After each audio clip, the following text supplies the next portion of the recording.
¿Te imaginas el desierto? El auténtico desierto de arena, con dunas que se extienden hasta el horizonte como olas de un gigantesco océano, pero sin agua. Ese desierto que te imaginas está en Arabia. En estos áridos paisajes de tanto en tanto, surgen debajo de la arena unas fuentes naturales de agua, llamados oasis.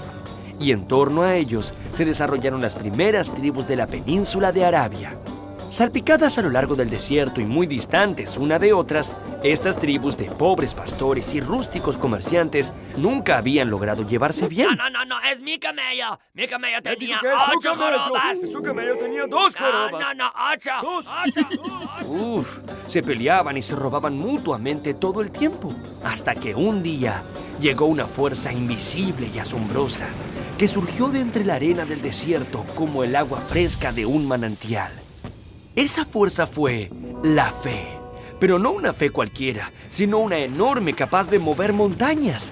La fe en su religión llamada el Islam, que logró movilizar a todos los árabes y hacerlos luchar por un objetivo común, que rápidamente se propagó por todos los rincones del mundo, creando uno de los imperios más ricos, complejos y refinados de la historia de las civilizaciones. El profeta Mahoma. Hacia el año 500 de nuestra era, la Meca era una de muchas ciudades dispersas a lo largo del desierto, aunque tenía una particularidad. Allí había una gran piedra negra que creían caída del cielo. Mucha gente peregrinaba a la Meca desde diferentes lugares para meditar y orar. En el año 570 nació Mahoma, el humilde hijo de un comerciante. Como su padre murió cuando él era muy joven, tuvo que abandonar la vida en las tiendas para emplearse como pastor. Mahoma apreciaba mucho a toda esa gente que peregrinaba a su ciudad y solía charlar largas horas con ellos. Aunque no sabía leer, disfrutaba de las historias de Abraham y de Jesús y les recordaba con facilidad. Una noche, cuando Mahoma tenía 40 años, mientras meditaba en una cueva del monte Hiram, tuvo una aparición del arcángel Gabriel. Mahoma quedó consternado. No sabía si lo que había presenciado era cierto o tan solo un sueño. Pasado un tiempo, el arcángel se le volvió a aparecer y le dijo: «No hay más Dios que Alá, y Mahoma es su profeta». Luego, el arcángel le transmitió 6.232 versos sagrados y le designó la responsabilidad de difundirlos y hacerlos cumplir a lo largo y a lo ancho de la faz de la tierra para salvar del infierno al género humano. Así fue como Mahoma se convirtió en el profeta de Alá, el único Dios y creador de todas las cosas. Igual que los judíos y que los cristianos, los árabes comenzaron a creer en un único Dios. Mahoma tuvo éxito entre su gente y muchos comenzaron a seguir sus enseñanzas. Él proclamaba la grandeza de Alá y el rechazo a la adoración de ídolos de piedra. Mientras cada vez más gente se acercaba a él, menos gente llevaba ofrendas al famoso santuario de la Piedra Negra. Y esto no le cayó nada bien a los jefes de las tribus locales. Mahoma y sus seguidores fueron amenazados y perseguidos, hasta que en el año 622, Mahoma tuvo que huir hacia la ciudad de Medina, donde se ocultó muchos años. Esta huida se llamó la Égira, y es tomada por el Islam como el año cero, a partir del cual se recomienzan a contar los años de su calendario. Al igual que el nacimiento de Cristo para los cristianos o que el día de la liberación de Egipto para los judíos. El poder de la fe. Islam quiere decir sumisión a la voluntad de Dios. Todos los que comenzaron a seguir las enseñanzas de Mahoma fueron llamados musulmanes, que quiere decir creyentes. El Islam se basa en el Corán, un libro sagrado que reúne las enseñanzas que el arcángel Gabriel le dictó a Mahoma en sus apariciones. El principal mandato que Mahoma impartió a sus fieles fue el de propagar la fe a todos los rincones de la tierra o morir en el intento. Él les dijo que quien muriera luchando en nombre de Alá tendría asegurada la entrada al paraíso, donde cataratas de leche y miel y hermosísimas mujeres atenderían todos sus deseos. Más leche, por favor. ¡Wow! Pues así, ¿quién le teme a la muerte? La fe que profesaba Mahoma se volvió fuerte como el hierro. Luego de 7 años viviendo en Medina, en el 630 de nuestra era, el profeta había reclutado a miles y miles de fieles, formando un poderoso ejército.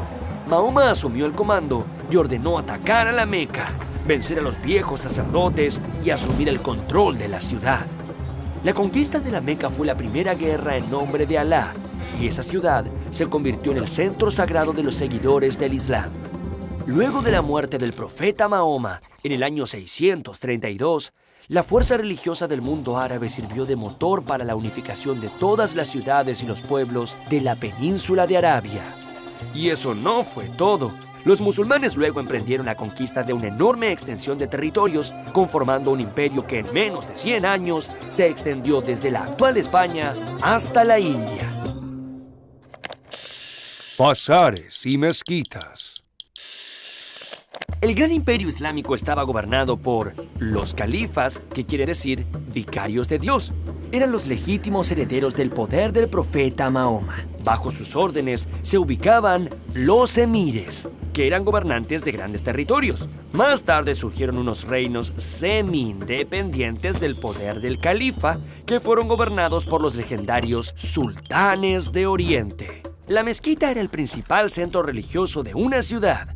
Estas eran enormes edificios con torres interminables. No importa en qué parte del mundo estén, todas ellas miran hacia la Meca, para que los fieles recen en esa dirección todos los días de su vida. Una de las primeras mezquitas fue la de la ciudad de Damasco, que aunque se construyó sobre un templo cristiano, sirvió de modelo para todas las demás. Las ciudades estaban organizadas en torno a la mezquita y los bazares. El bazar era un enorme mercado donde se podían comprar desde frutas y especias hasta alfombras. ¿A cuántos kilómetros por hora va esta? Era algo así como una ciudad dentro de una ciudad. Era un lugar para comprar y vender plagado de colores y olores muy especiales. Pero no solo se compraban y vendían cosas. Por estos lugares pasaban las discusiones más acaloradas sobre religión, política y, claro, negocios. Desde aquí partían el resto de las calles que, como un laberinto, se cruzaban y bifurcaban hacia las afueras de la ciudad. Las casas de los musulmanes nos recuerdan a sus enigmáticos orígenes del desierto. Eran sitios casi sin decoración y con muy pocas comodidades. En ellas, los hombres vivían casi separados de las mujeres, pero podían casarse hasta con 4 mujeres. Las esposas, por lo general, vivían juntas en un sector de la casa llamado harem. Cuentan las leyendas que habían sultanes muy poderosos que llegaron a tener haremes con cientos de esposas y concubinas. Mientras mayor el harem, mayor el poder del sultán. Una cultura refinada. Una vez que las luchas cesaron, comenzó un periodo de enorme esplendor.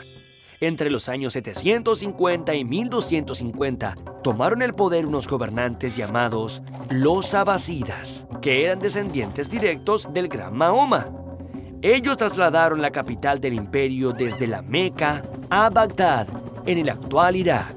A lo largo de toda esa época, los musulmanes supieron cómo absorber las virtudes de todos esos vecinos desde España hasta la India.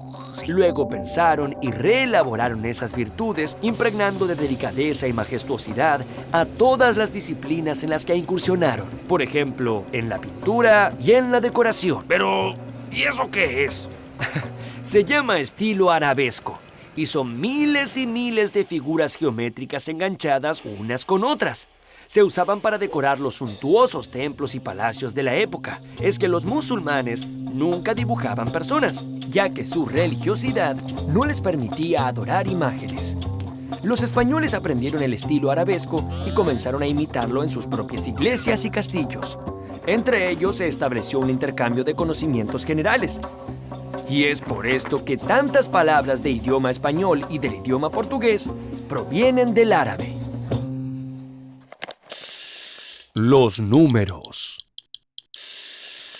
Muchos años antes que en Occidente renaciera la cultura antigua, los árabes ya se habían dedicado a estudiar a los grandes filósofos griegos. Inspirados por estos filósofos, nació su interés por el estudio de la naturaleza y por las matemáticas. A los árabes les debemos estudios pioneros sobre química, física y astronomía. Además, desarrollaron el álgebra.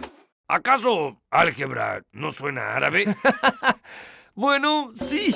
Álgebra quiere decir cálculo. A los árabes les debemos también la sencilla y eficaz forma en que expresamos los números. Ellos inventaron una nueva forma de agrupar los números, por unidad, decena, centena y así sucesivamente. Ellos dieron a cada número un valor en sí mismo.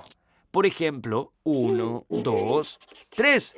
Pero también le dieron un valor al número dependiendo de su posición. Si el 1 está antes que el 2, entonces 1 vale 10.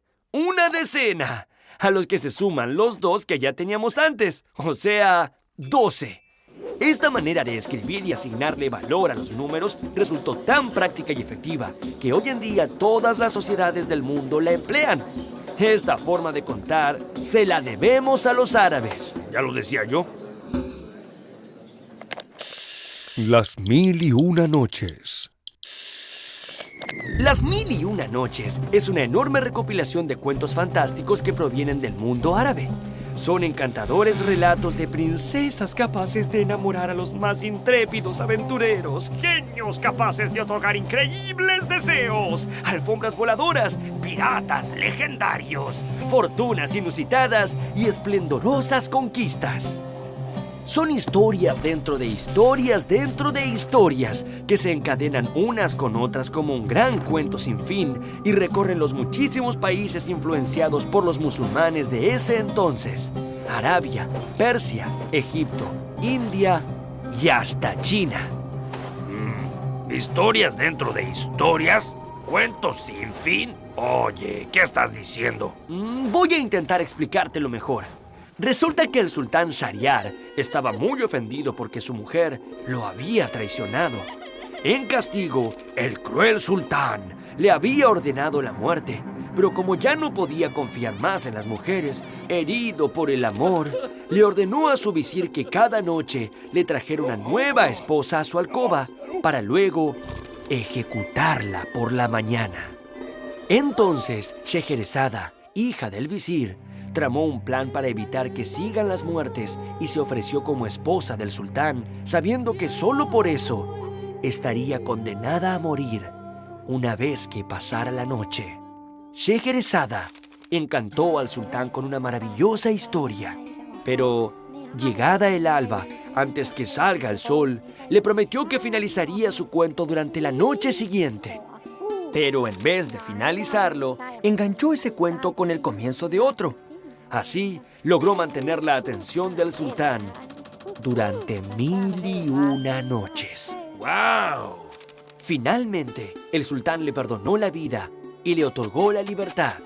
Muchas de aquellas historias te resultarán familiares: Aladino y la lámpara maravillosa, Sinbad el marino o Alí Baba y los 40 ladrones. Todas ellas pertenecen a las 1001 noches. La influencia del Islam.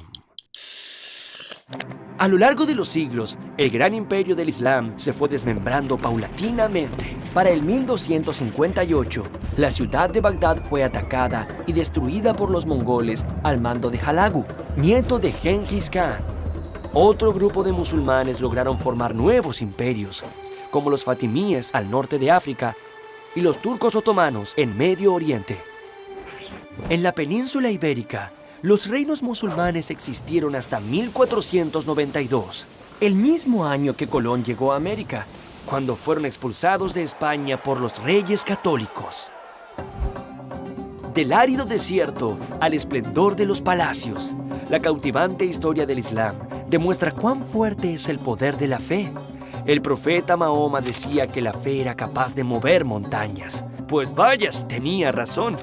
La fuerza del Islam logró unificar pueblos enemistados, crear enormes fortunas, desarrollar la ciencia e influenciar al resto del mundo con el delicado encanto de sus letras y de su arte.